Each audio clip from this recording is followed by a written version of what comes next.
I'm Matt Landau of VRMB.com, and this is Unlocked, Season 6, Magic Zones.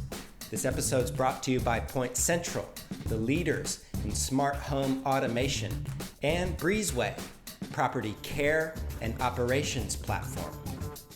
Today we're talking with Andrew McConnell, the CEO of Rented, which is a full-service revenue management system for professional vacation rental owners and managers. But far more importantly, Andrew's a dad, a husband, and one of my oldest industry friends. Andrew's been in the vacation rental industry for the better part of a decade, which means he's seen a lot, and that he's formed personal relationships with lots of you. While Andrew trained in law and his early profession was high-powered consulting, he's exactly the opposite of stuffy. He's thoughtful, honest with his problem solving, and jovial. Andrew's almost always smiling. Now, because he has such a real and substantiated opinions about our emerging industry, and because we've been friends for quite a while, I originally said, Andrew, I'm coming to Atlanta and we're gonna record the interview in your house. And that happened. But as you'll hear in our interview, the original recording went haywire. To replace that mess and to perhaps tribute Murphy's Law of vacation rentals, that everything that can go wrong inevitably will, is an interview today in which Andrew and I talk about some of the more difficult and surprising and powerful lessons he's learned in his vacation rental career that he would have never guessed or predicted as a newbie. And as a warning, this interview's audio is super clear, but it does contain twerking. You can head over to vrmb.com for a twerk-free version more suitable for children. Okay, let's get into this.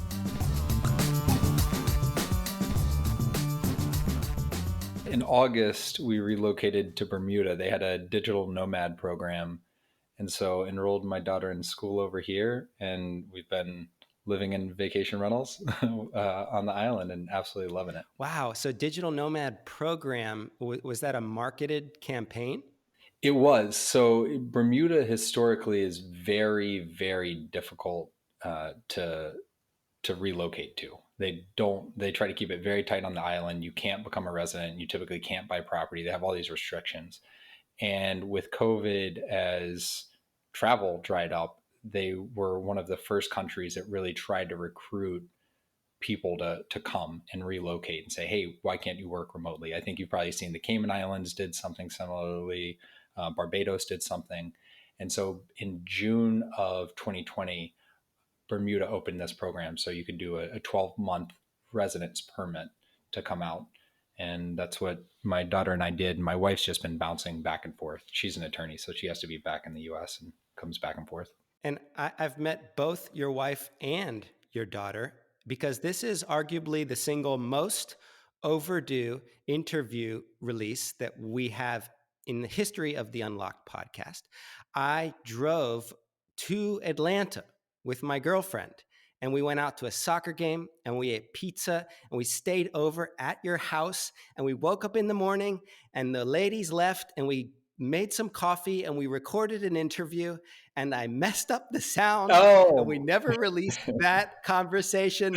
And here we are almost 2 years later, ready to address a lot of the same topics, but a lot of the news has changed. Slightly different than last time. Yeah. A little different world we're in.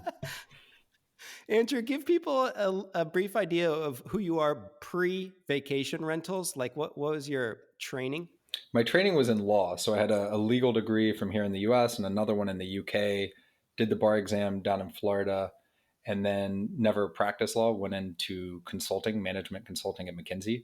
So I worked with literally some of the largest companies in the world, as well as government entities. So I did my last year's economic development in Afghanistan, and then left McKinsey with a partner I was working with to go to a new concept law firm. It felt like a startup at that time, but they had 100 million in revenue already. So it was a startup compared to McKinsey, not a startup compared to how I started a company. And so I built a new group there, grew it to a little over 20 million in the first year. And while I was there, had this idea for what was my first company in the vacation rental industry. So that was back in 2012. And So I'm now into my 10th year in the industry.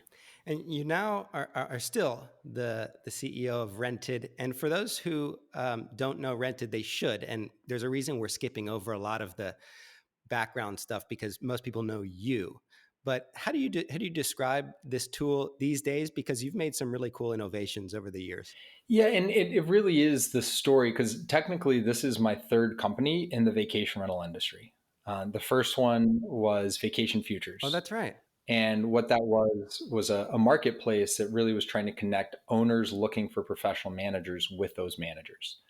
And we did that through an auction where the owner, instead of trying to work on a commission, would say, hey, I am going to run out 50 weeks next year.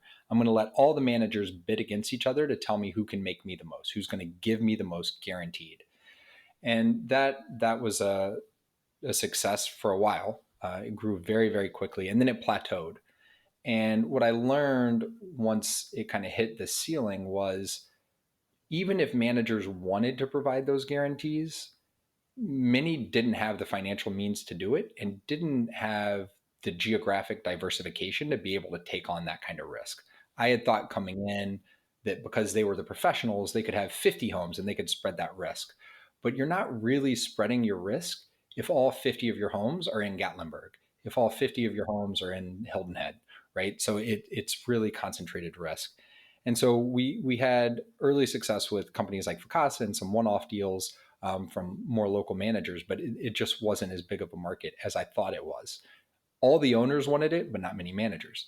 So one of my employees at Vacation Futures had this idea that said, if owners really want this, but the managers can't do it, could we finance it and bridge that gap? And so we started a new company called Rented Capital, where we as a company would go give the guarantee to the homeowner, and then we would work with local managers to rent that property out. And so we would take on that financial risk. And we ended up signing up over 2,000 properties all over the world on that program.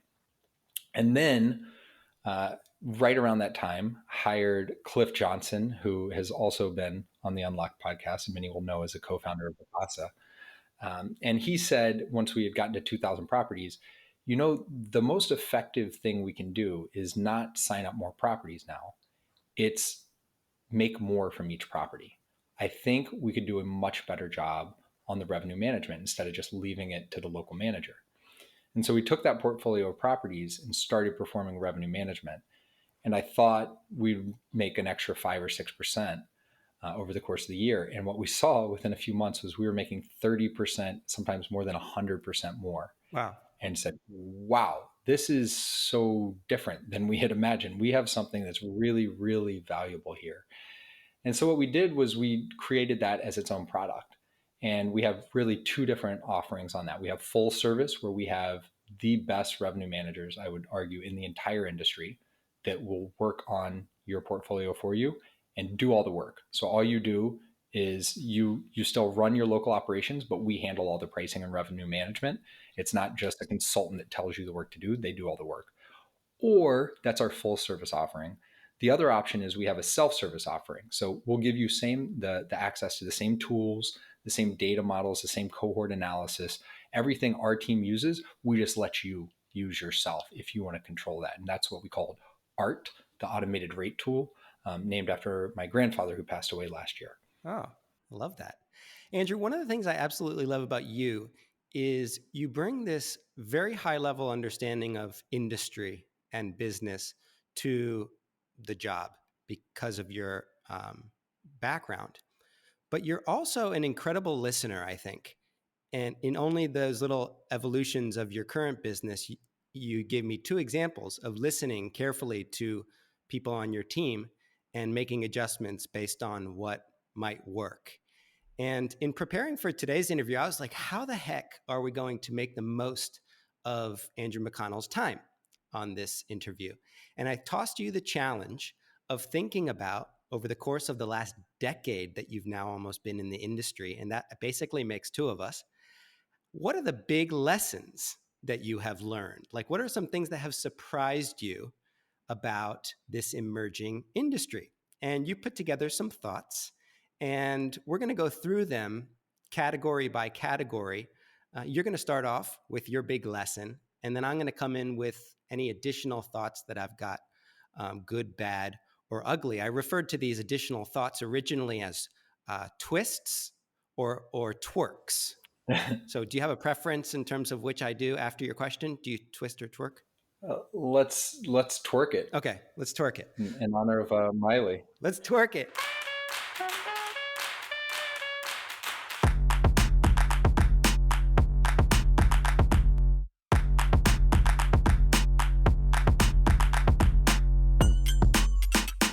Let's start with owners. It's the big lesson that you've learned over these years about vacation rental home owners? This one, fortunately, I learned relatively early, maybe 2 or 3 years, and it really stemmed from a conversation and actually a presentation that I was doing with several managers at the VRMA. And Eric Breon made this comment about, and for those who don't know, Eric Breon was the co-founder and the CEO of Vacasa, made this comment about the type of people who own vacation homes, right? Owning a home is not for everybody. Not everybody can just go buy a property in the first place. So the kind of person who says, I want to go buy a spare home, they tend to be rather affluent. They tend to have pretty valuable time because of what they've been able to accumulate to be able to buy that home. And as such, when they're looking for a property manager, they're not looking for the low-cost provider.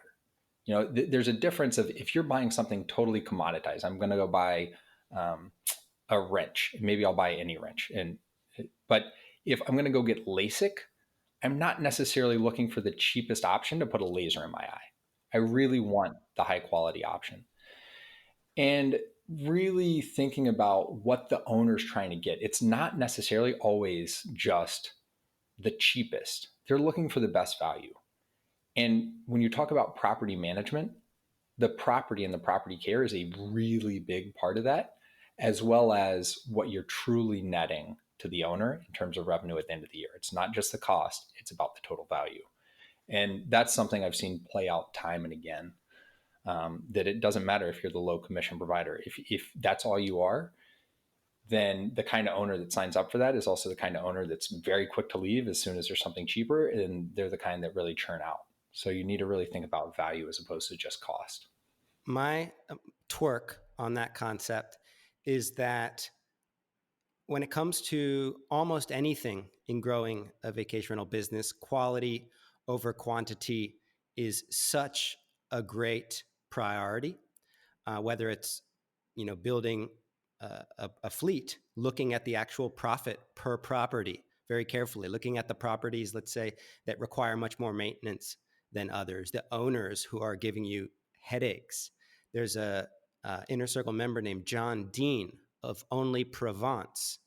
And once a year, he does what he calls top grading, which he looks at his portfolio. He looks at the properties that are the most painful, whether it's financial or otherwise, and he removes them and he replaces them with 2 new properties in order to keep a healthy kind of flow going. Agree? Disagree? I totally agree. I think that's back to that. It's not just cost, it's value. It goes both ways, right? So it's not just how the owners value the managers, but it's how you as a manager value the owner. And you need to look at that total cost, that total value, not just the top line revenue. And dare we say, how our guests value our offering, which leads me to my second big category. What's the big thing you've learned about in the sphere of guests? As such an experience-based industry, that again, with the guests, it's very much about the relationship and not just the dollars and cents, right? People typically on these vacations aren't looking for the low-cost provider. And so it's really building that surprise and delight experience and building that relationship with guests over time.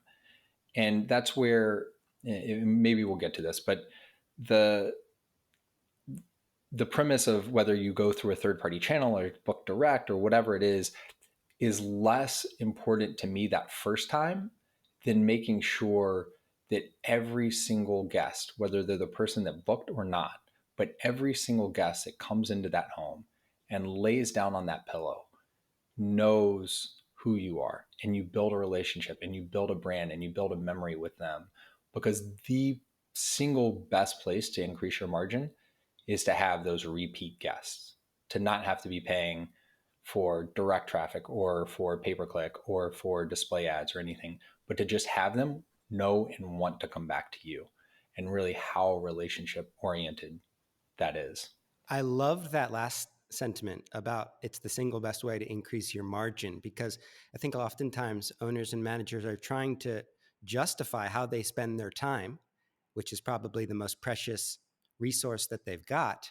And sometimes those relationship building things don't show immediately. But if you play them out over the next fiscal quarter, you begin to see that it is such an integral part of an independent portfolio. And I also loved how you put your finger on what I think is the actual product that our entire industry sells, and that is memories. We're selling memories for groups or even individuals to carry for a lifetime. And that is a deep product offering. Like, this is not a real estate transaction. And I'm just always reminded that the best vacation rental professionals in our industry are the ones that know how to create those memories in their own unique way. And there's maybe no right or wrong or playbook here, but that is something that we should take very, very seriously. Would you twerk that? I would a little bit, just kind of building on a point that I think may get lost in this, which is that where you allocate your time. And there are a couple of things there. On one, what has the most value, which is what I think we just touched on investing to increase the margin. The other is in what holds the most personal value for you. And it's where do you want to spend your time? And I think back to the last VRMA we had before COVID kind of stopped conferences for 2020. But at the end of 2019, Sarah Bradford on stage lamented that she got in this business to be a vacation rental manager, to really provide those amazing experiences and memories. And yet she spent all of her time, all of her day managing technology. And that's not what she really meant to do coming into this. And a mentor of mine had told me years ago, he said, if you don't like what you're doing, remember it's your business and change what you're doing. And so I think that's a really important thing, that if you got in this business for hospitality to really deliver that surprise and delight experience, how do you create more time to do that? Where can you stop doing other things? Where can you offload other things, whether it's to your employees or to third parties, so that you can focus your time and energy, one, where it has the most value, like you said, and two, where you get the most value out of it on a personal level. And I think that's critically important to make this a sustainable job, because it's a hard job. Let's jump right ahead to the category of lifestyle, like the balance between work and having a happy life. What's your big lesson there? Is it different from what you just described? Yeah, it's, I think, seeing how much comes into it. You know, there's the technology side of vacation rentals, but then there's that, what the manager really does on the ground, that is the differentiator. And you are providing those amazing memories. You are providing those amazing experiences. And what came to the forefront the most recently is the physical safety side, of not only physical safety of having something standalone and separate, and that you know is professionally clean and professionally managed, so that you know your family is safe and healthy there, but also seeing how this industry responded to the safety of the country, right? So when frontline workers needed to get to places that were having spikes, people really poured in and made homes available for them. When the West, Oregon and Colorado and others were really getting just hammered with fires, we had a number of clients, and Book Stay Hop, others, that were making their homes available for those displaced by fires. And so it's that work, that life work balance. It's just how intertwined it is, that because what you're doing is so embedded in the community, is so embedded in physical assets and these amazing experiences, that the work becomes a life, and it becomes life's work. The theme of this season of Unlocked is magic zones, which is defining that sweet spot that you as an independent owner or manager consider a success, something that you can be the best at and something that you can ride, something sustainable. And hearing your words, I just like to, my big sort of reminder for everybody is how very special this thing that we are onto is, both in terms of the trajectory of this very young industry, all the circumstances surrounding our products and our offerings. This is like the opportunity of a lifetime right now. And it really does all revolve around your definition of success, exactly as specifically as possible, your recognition of what is enough, what as a small business makes you enough money to live the lifestyle that you want and do the things that you enjoy with your family.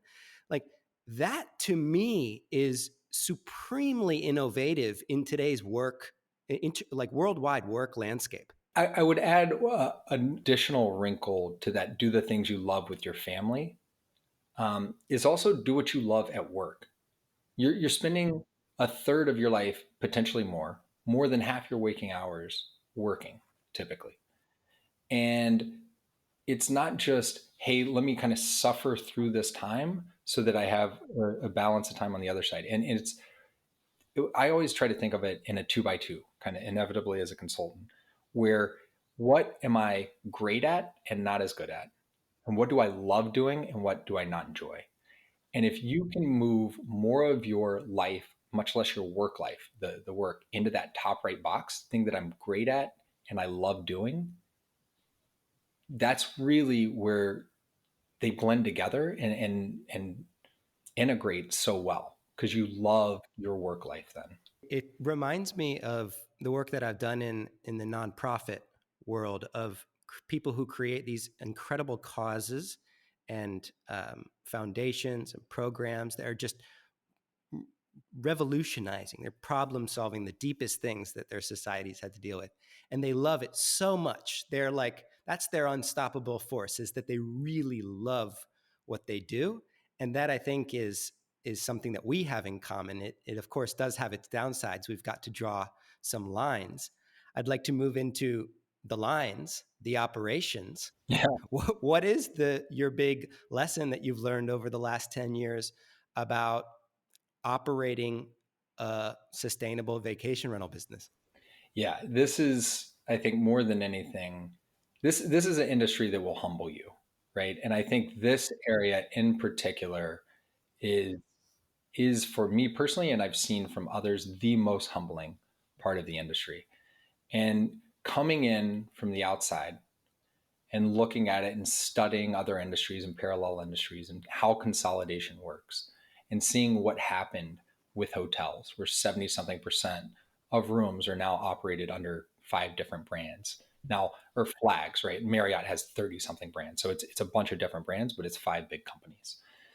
And I really thought the same, especially seeing what Vacasa was doing at the time, the same was going to be true here, that you're just going to get these much, much larger players, and that was going to dominate overall. And I think there are a lot of people that aren't as close to the industry that would look and say, yeah, that's exactly what has happened and is happening. But I think if you look at the cost of owner acquisition and the churn in some of those bigger companies, if you look at kind of the margins in some of those bigger companies, I think you'd start to question if scale is necessarily the best thing. And when you say cost per acquisition, you're talking about new properties or new guests? New properties. I think in a lot of ways, new guests they're probably very efficient on. But if you're constantly churning properties before they get as profitable, it doesn't really matter how good you are. So the property is the ultimate like stake. That's the inventory. That's the supply. That's what, I mean, if you're looking at the news recently, if you're looking at all of Airbnb's ads, the content is king and the content is the property. That's everything. Yeah, but it's also the person who knows how to operate it efficiently. Correct. I guess my point on the operations is if you're not doing that, you're going to lose the property. Either you're going to go out of business or the owner's going to churn out, or you're going to get terrible reviews from the guests because you're not delivering. And so that's my point on operations is it is such a manual ground game. Feet on the ground, boots on the ground, making sure the property is clean, making sure the owners are happy and delighted, making sure the guests have an absolutely amazing experience and come back. 90% of it. And this was something, I mean, to Airbnb, to their credit, Brian realized very early on was, look, people think about Airbnb, we're the vacation rental, we're this, that, and the other. But the sad reality is 98% of the guest experience has nothing to do with our app. They may book and do some communication, but they're living in this home. They're there. The entire experience is around that. So what is the most important thing we can do? And it's to improve that experience. So they went and studied what guests did. What was the first thing they did when they came in? And the number one thing people did when they came in was go to the window and look at the view. So their biggest tip to hosts is, hey, if you really want to move up and have this surprise and delight experience, just overinvest in cleaning those windows. Make sure they're spotless. You just have this amazing view. And it's such a small thing that ends up having these big impacts, because in terms of how the brain processes memories, and Kahneman and Tversky had some interesting research on this with colonoscopies, but it's the same with a vacation. With it's both peak and bookends.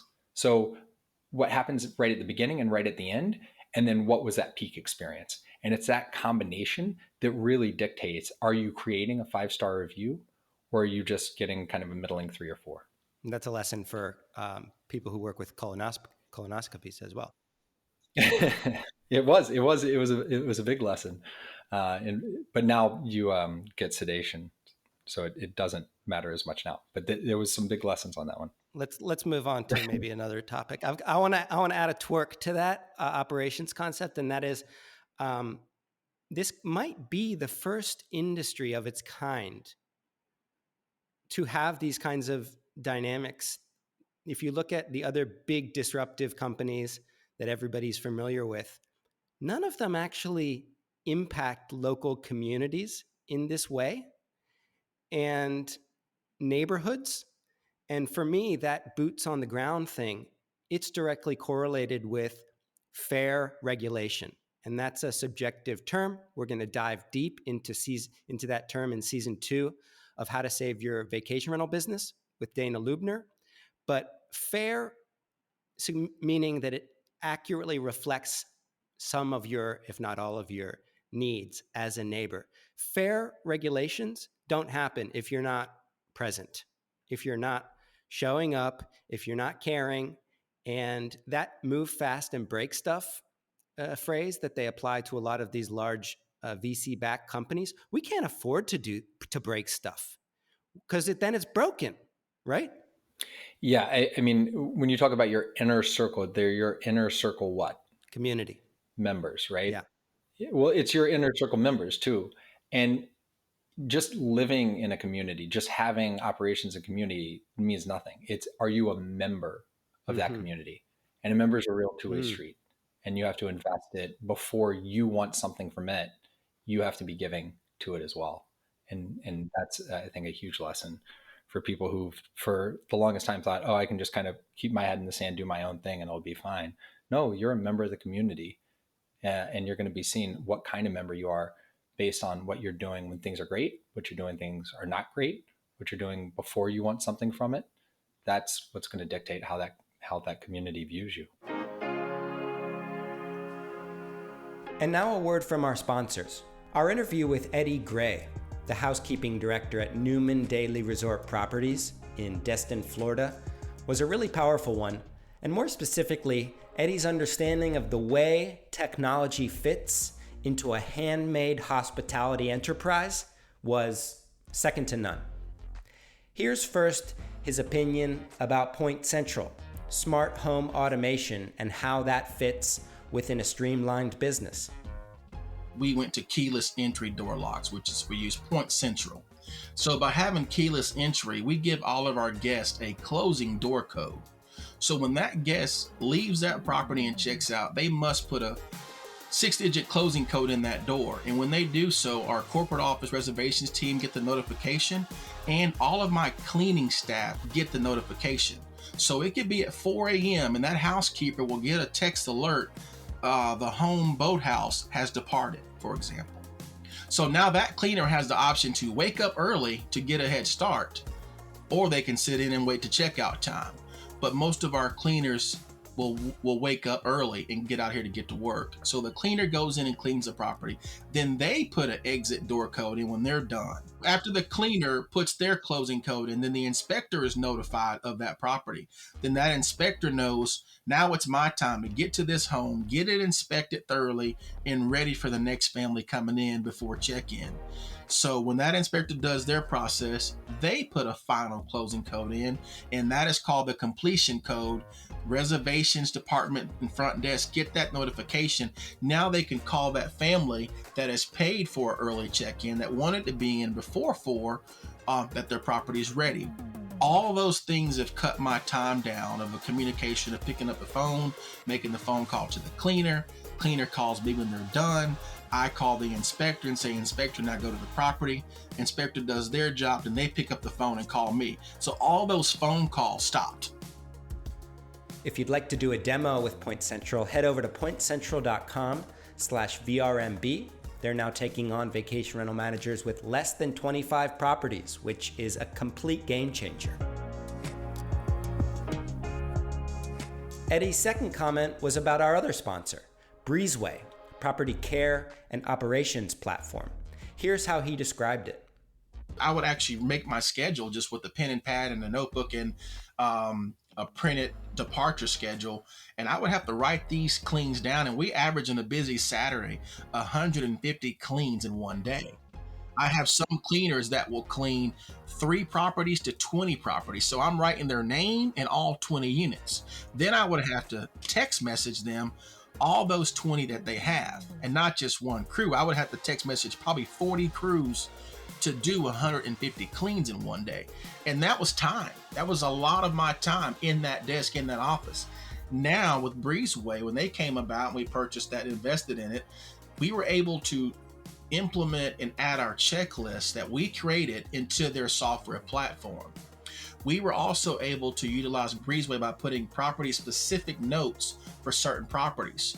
We have some homes where owners like certain knickknacks in certain places. We have some homes that require certain grill cleaning and certain things. Well, that inspector would have to remember those things or keep a notebook about this property.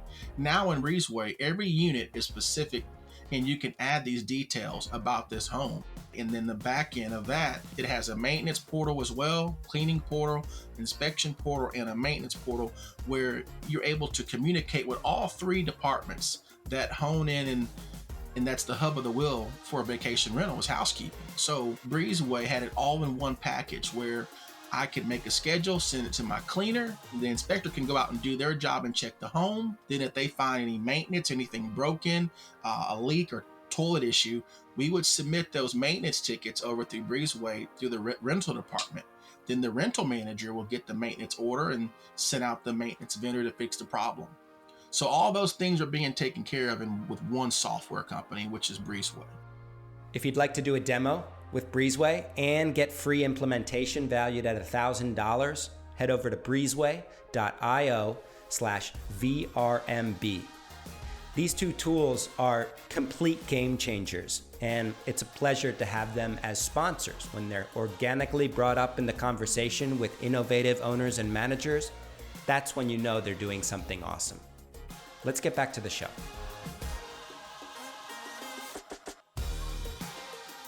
Let's move into distribution. Over your 10 years, this is really in your wheelhouse because you work in specifically that kind of world. What's the big thing you've learned about distribution? I mean, one that it needs to be a portfolio. You need to diversify. Just kind of the lesson that I had learned on why local managers couldn't necessarily go do guaranteed contracts because they didn't have that diversification on their properties. Same thing with your distribution, with how you're getting in front of guests and prospective guests, has to be a distributed strategy. Depending on the size of your business and kind of the dollars and attention you're able to put to it, that portfolio could be larger or smaller. But I think there are a few things we saw of, in a lot of ways, in a lot of circumstances, the big third parties are going to be able to get that initial guest for you more efficiently.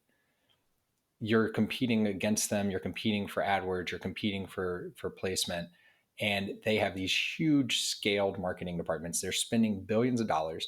They can get that guest very efficiently most of the time.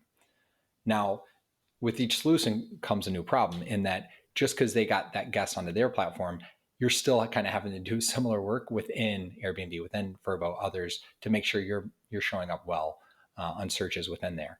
So it doesn't take the work off.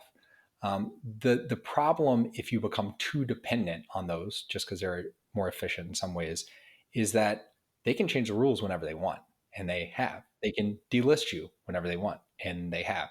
They can go against their own terms and conditions and refund guests against their own terms and conditions without telling you, and they've done that.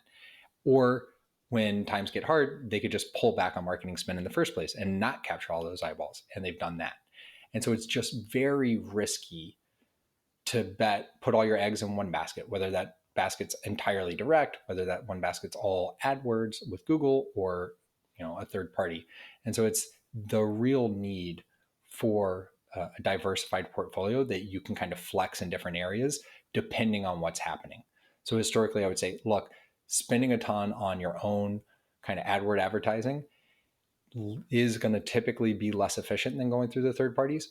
When the third parties pull back all their spending on that third party advertising, that created an opportunity that a lot of people could get direct traffic by putting time and attention there. So I think it's really keeping an eye on the changing landscape and adjusting what you're doing and how you're doing it based on what others are doing. Here's a little crossover twerk for you. We talked about guests and how investing your time and energy building those relationships can be the single best way to increase your margin. Think about realigning some of your columns, your line items. Is it marketing? Is it operations? Can we allocate some money that we otherwise thought we were spending on new leads to increase the lifetime value of these guests that are going to stay with us for generations? My big framework of listing site non-dependence has 4 stages. And the first stage, the first thing that every independent owner and manager should do, and this is really my big epiphany, is that you must take advantage of all the outlets. And the listing sites can generate bookings as cheap and quickly as any of them. You must use all of them. That is the first stage of listing site non-dependence. That means the big ones. That means the local, geographically specific listing sites. That means the special interest listing sites that maybe fit your demographic. But you must also recognize that that is only one stage of the 4 stages of listing site non-dependence. And you must be very aware of the terms of each of these platforms. And the second part of this crossover twerk is that you need to be very conscious as a professional vacation rental owner or operator of Airbnb. And it may bring all kinds of virtues, but it also has downsides. And there is, again, if you play this out over the course of years, potential ramifications to your business as a professional when you get in bed with a company that says, we don't work with professionals, or at least that's not our bread and butter. Crossover twerk, agree? I would. I wouldn't necessarily make Airbnb as much the bogeyman, and it's every industry is like this, in the sense that any business has to make what they see as the right decision for their business. And sometimes that is going to be to the detriment to a segment of clients. So this happens a bunch in software where there are people that may love one piece of software and the company decides, hey, we're not going to support that software anymore. You have to switch off. Mm-hmm. And that's an example that's happened with Airbnb, but it's just a risk of no one's going to care about your business as much as you. And so you need to make sure that you have more than one option to survive and thrive. And you need to know the terms going in. You need to be okay with the fact that pulling out if you need to. Yep. I like that. No one's going to care as much about your business as you do, so you better care about it, or else you're setting the bar kind of low. Yeah. Let's move into the penultimate big lesson category, and that is investors in the industry. What's the big thing? Because this is kind of your space. You have an amazing understanding from the top down. And I think what makes you special is also a really great understanding from the bottom up. What is the big lesson that you've learned there? This one, history doesn't repeat itself, but it certainly rhymes. Almost everybody thinks they're smarter than everybody that came before. And so they say the only reason this industry doesn't work in this way that I want it to work is because the other people that tried it aren't as smart as me. And I'm gonna go do this differently. And so I think this is where investors not being as close to the ground game or close at all, because they're sitting behind spreadsheets in Silicon Valley. And these are investors in what kinds of companies are we talking? I would say more so on the management side than the technology side. I think it is true in both. So I'll touch on each separately. But I would say on the management side, this thought that enough dollars thrown at the problem are going to solve it. And that's not the case. Bigger is not necessarily better. No one's going to care as much about the business as the person on the ground, as the person who owns it. And I think this was a lesson, for example, Chick-fil-A learned incredibly well. It's a reason Chick-fil-A, unlike a lot of other franchises, won't let you go own 5 or 10 franchises. They say, no, we want you as the owner to be in there, to really care. It's very rare they'll even let you get a second one. You really have to earn that right to get a second one. They want the owner in the shop. And that's why on customer service, they annihilate every other fast serve restaurant, because the owner's in there and it's just this amazing experience. I've never eaten there. Really? No, I'm not much of a chicken guy, but I heard they have good waffle French fries. The waffle fries are absolutely fantastic. They used to have incredible coleslaw, but they got rid of that. But yeah, very, very good waffle fries. Good biscuits, even if you wanted to get there for breakfast. But I can't do that either because of dairy. Yeah, that's on the management side of thinking if we throw enough dollars at the problem, we get scale. At scale, it's those local operations that really break. And you can scale technology. You can scale lines of code, right? To me, it's the difference between the roll-up strategy of Resort Quest and the roll-up strategy of HomeAway. Which is what? Well, that you can just buy and integrate. So HomeAway, it made a lot of sense because it was all online, and you could integrate and just kind of feed it all to the same site. And there are different estimations on what Vrbo, the rebranded HomeAway, is now worth, but it's a lot of money. And you're saying roll up these individual listing sites, but technology in general. Okay. It integrates differently with technology because you're not necessarily having to integrate on the ground operations and people. Got it. So the flip side with integrating operations and people and management is you're buying all these businesses that were owned by the person typically who founded it. The owner relationships, the guest relationships aren't tied to the business. They're tied to the people, back to the guests, back to the owners. This is a relationship business. You're not buying anything, because once that owner is no longer an owner, once you kick them out, if you do, that's gone. You just burned all the goodwill that was on paper. But you could have great employees. Or if they have great employees. And the question is, once they're part of a big company, are they going to still be great employees? Or did they switch from being, they were missionaries before, they believed in the vision, they were a family, they were all there in it together, to now they're mercenaries. They're hired guns in a big company. And So if you've learned anything, where would you draw that line? Like, what's the limit? On size? Yeah.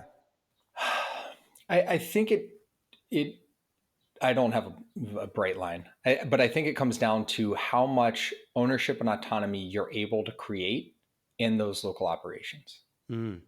And so this is one where maybe there are some lessons still to be learned, because Chick-fil-A is still an enormous business, Mm-hmm. but the owner of that Chick-fil-A is small and in market. And so is there something on the franchise model here where you can have the benefits of scale, where people say, oh yeah, I know Chick-fil-A, I know that's going to be good food, and I know when I go in, it's going to be an amazing experience because the owner's there. Could you do something interesting there of saying, hey, I know this is going to be a great property because I've stayed, in multiple markets with this kind of brand, and I know they have a clear cutoff. But I also know that the people there live there. They know it. They're in the community. They're going to be able to answer all my questions. They're going to really care if anything happens. And it's that balance. And I think no one solved that one yet. But I think if you could figure that out, there is a way to get bigger without diluting. I think if you're trying to be everything under the sun, then the brand doesn't mean anything. But if I think you did your more exclusive or more bespoke, Limited edition. That was the phrase I was looking for. It. If you were doing limited edition, where you say we only do quirky tree houses, or we only do whatever it is, it doesn't have to be luxury. It doesn't have to be low cost. It's just that it's clear in the eyes of the owners, in the eyes of your employees, in the eyes of the guests. It's clear exactly what you stand for and who you are. And one of the things I'll add on to that is, from an investor's standpoint, again, these are people who are slightly removed from the day-to-day current operations. There is perhaps a lack of true understanding of what makes a great vacation rental business tick. And there's a phrase that I stole from CJ Stam. We're doing an episode in Blue Ridge, Georgia. I know you know CJ. And I asked him to remind me it this morning. And the phrase is, you cannot speed up the amount of time it takes to bake a cake. And I said, did you invent that phrase, or was that like your grandmother? He said, it was my grandmother, Margaret Hovis of Cherryville, North Carolina. Rest in peace. But what I loved about that is our industry, you can't hack it in a lot of ways. It really does. To truly understand it, you do have to get your hands on the business. And it doesn't follow the dynamics of the other worlds that these people may have come from or learned their lesson in. And my big lesson in this department is that as the craftsmen and craftswomen of this movement, the cottage industry, the single best thing that you can do is put your head down and do excellent work, like one-on-one work, and not worry about what all these other people who work in different industries or who are headquartered elsewhere are opining. Putting your head down and doing super high quality one-on-one work, that for me is the innovation here. The innovation is focused hard work. There's a very good illustration in this industry with that, of if you had a baker and you said your metric is how many cakes you crank out. And so they're like, okay, I'm just going to cut the baking time from 25 minutes down to 15. I can get a lot more cakes. They're just going to be raw and taste terrible. And you get the same, say, with cleaners. You say, hey, I'm going to incentivize my cleaning staff by how many homes, how fast they get through. And great. Then all you did was increase the number of bad reviews you get, because homes won't be cleaned to the standard they need to be cleaned. It's not necessarily about speed. It's about quality. And you need to be focused on the right metrics. It's like customer support, where they said, there've been a number of companies that said, okay, we want you off the phone within X number of minutes or seconds. And so people can do that. They can just hang up. But the number of the problems that are truly resolved go down, and you have a way worse client experience. And so back to the cake, if the cake is a delicious treat or a delightful guest experience, you can't shortcut that. Shout out to Margaret Hovis, and also CJ's wife, Heather. She says in the background, a watch pot never boils. So for all of you who are sitting and watching the pot waiting for it to boil, it won't. Yeah, I would argue. I would argue that goes against this. I would say, yes, keep your eye on the pot so it doesn't boil over, right? Like back to that focus. Oh, that's not bad. Yeah. Okay, maybe that's what she meant. Maybe she was making us think differently. No, it's a phrase. It's definitely a Southern phrase. I'm from Alabama. Mom's from Carbon Hill, Alabama. That watch pot never boils. It's definitely a saying. My aunt told me that. I'm like, but like, do you understand physics? That's not true. It will absolutely boil. It'll boil faster if we put a lid on. It'll boil slower if we take the lid off. Like it's just science. But that's a separate issue, I suppose.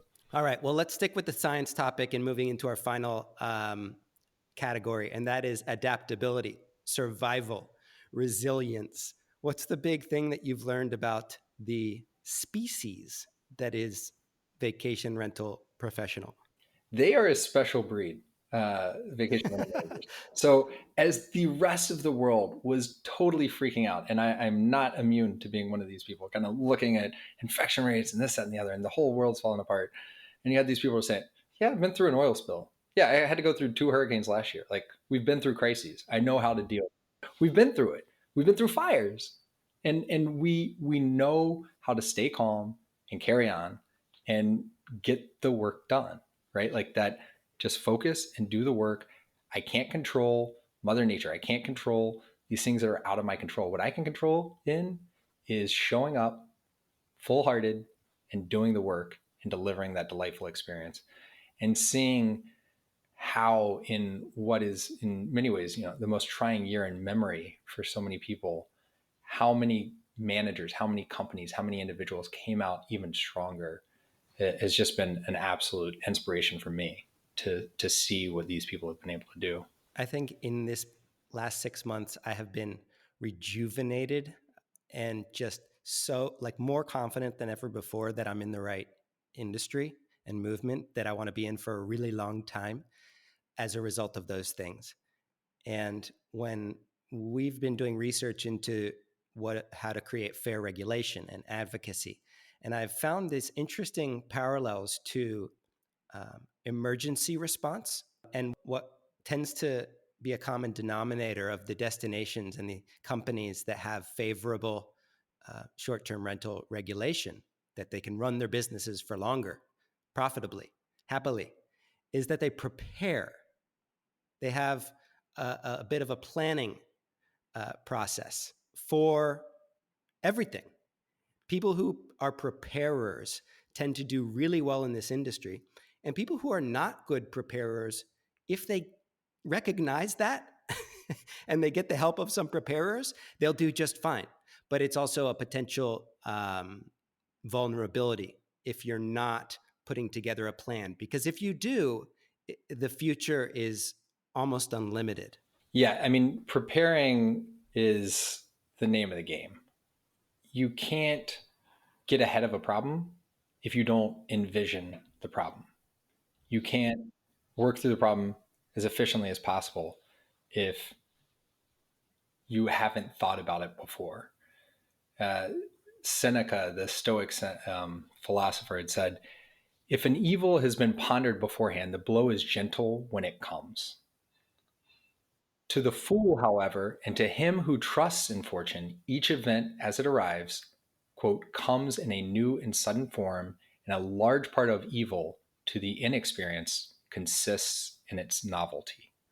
So it is that when things are good, preparing yourself for the worst, that you build the muscle memory and the capability for the resilience you will need when those tough times come. Wow. I'm still processing that quote.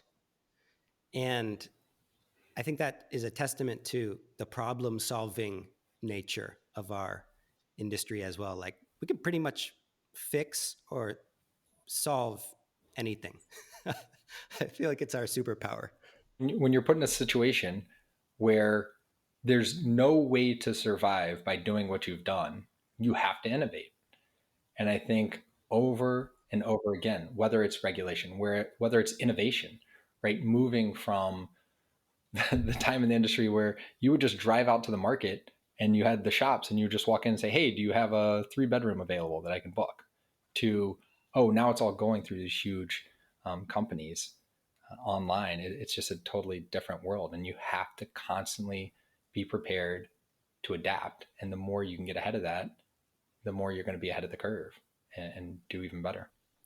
Love that. So, Andrew, we've gone through some of your big lessons, and I came up with a big lesson of my own that actually kind of throws a wrench in some of this. I'm thinking I'll share it, and then you can twerk if you want. Okay. We'll flip it on its head. Instead of me saying the lesson and you twerking, you say the lesson and I'll twerk. Yeah, that sounds fantastic. All right, listeners, if you're not excited for what's about to come here, I don't know what will excite you. Okay, so here's my big lesson. My big lesson is that vacation rental professionals, they're pretty remarkable individuals. They are so inspiring in all these different ways. They're pioneering. They got into the industry under one basic set of terms, one basic premise. Like, I do this and I get that. And my concern is that all these new responsibilities are being thrown onto their plate. Like, communities are expecting them to be advocates.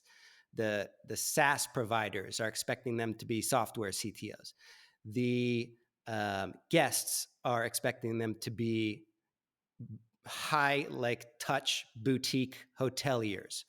All these new jobs are being thrown onto the laps of the vacation rental professional. And I think at some point, that engine that's purring on passion goes berserk. It goes like boink, like I'm envisioning the box and all the springs pop out.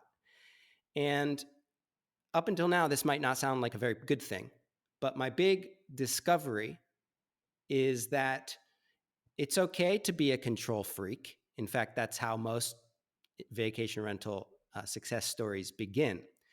But if you're not taking advantage of the technology that's at your disposal, and if you're not hiring smartly, whether it's bringing on somebody to shadow you and literally tag team in and out on certain tasks so that you know they can handle whatever is thrown their way in the way that you might. If you're not hiring great employees from other sectors, if you're not keeping those employees happy. But this hiring thing, in conjunction with the technology thing, the ability to offload those tasks that you talked about at the beginning, for me, is unlocking, no pun intended, the complete potential of your industry. If you can do those things effectively, you can kind of ride this as far as you'd like. And if you have too many roadblocks in those two departments, if you're not really focusing on resolving them, it seems like the great potential is stifled. So now you want my twerk on it? Yes, please. All right. So there are two things I would say here. So I assume you're familiar with the 10,000 hour rule that Malcolm Gladwell popularized. I think so. That's that you need to spend 10,000 hours perfecting your craft. Yeah, to be world class. Okay. And so since then, he's backed away from it, and they've done much deeper studies on this, and it's not 10,000 hours. It totally depends on the craft and how long it's been going on and how competitive it is. Okay. So for something that's centuries old that tons of people do, like chess, to be top Kasparov level, it may take 20,000 hours. Okay. To do something that's new and not many people have tried to do before, like the study to try to see how many random numbers people could memorize. They set the world record with a guy after a few weeks, but then the next one beat that world record. They didn't think humans could remember these numbers, and then it became a thing and people started training for it. And so now it takes more and more hours because it's way more competitive and people know the hacks of how to learn the system. I've heard that about the mile, time breaking the record for the mile, but not about remembering numbers. That's crazy. Yeah. And so and the number of hours to go then be the best changes depending on A, how competitive it is, and two, how long it's been going on. And so I think this vacation rental industry, before there was a ton of technology, because people weren't investing a ton of time and attention to it, before it went from a $40 billion to a $200 billion industry where you could really get scale online, et cetera, there was less competition. There was less people moving into the space trying to beat you every single day. And so the number of hours it took to learn that business were very different to what they are today and very different from what they're going to be tomorrow. It's going to go up because it's going to stay competitive and get more competitive. And there's going to just be more you have to learn. So that's just a truism of this industry. It's a very hot industry. It's a great industry. It's going to take more work. And would that also argue that if you have got your specialty niche, if you have put in the hours, if you are refining it, and if you are profitable, you have a gigantic lead on the competition? You have a lead so long as you maintain it. The problem is to just stay in place, you're going to have to be running, because it's easier to be a fast follower than to be at the front. And so people can see what you did, see mistakes you made, see how to shortcut those. They'll be able to catch up faster. So it's just like, Alice in Wonderland through the looking glass with the Queen of Hearts. You're having to run just to stay in place. So that's one, right?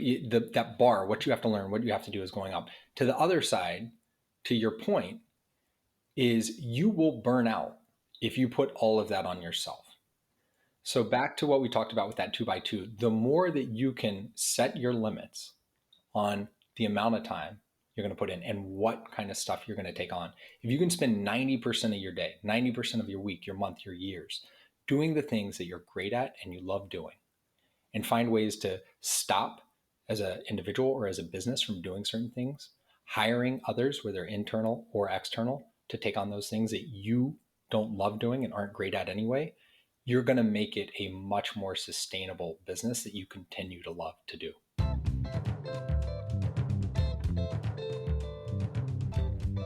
I love that thought as a way to end today's conversation. And instead of the normal podcast outro requests to write a review, which I frankly don't even know where one would do that, I wanted to pose a few questions to you, the listener, as they apply to your vacation rental business. Number one, what's the lifetime value of your guest? In order to calculate this, look at the average stay and multiply it by the average repeat guest amount. That is to say, the lifetime value will be the amount of money that you can earn if you do a great job encouraging that guest to return. This amount may influence your thoughts in terms of how much you can afford to spend to acquire a new guest, seeing as though repeats and referral guests don't have any acquisition fees. Number two, how strong are your boots on the ground? Like literally on a scale of 0 to 5. 0 meaning you and your team have no presence, 5 being you are fully immersed in that local community. This isn't a right or wrong metric. It's more of a continuum, and different businesses have different setups. But when that Chick-fil-A waffle fry hits the fan, you want to have efforts in place that have built up real-life connections, whether in person or virtually. And number 3, delegation.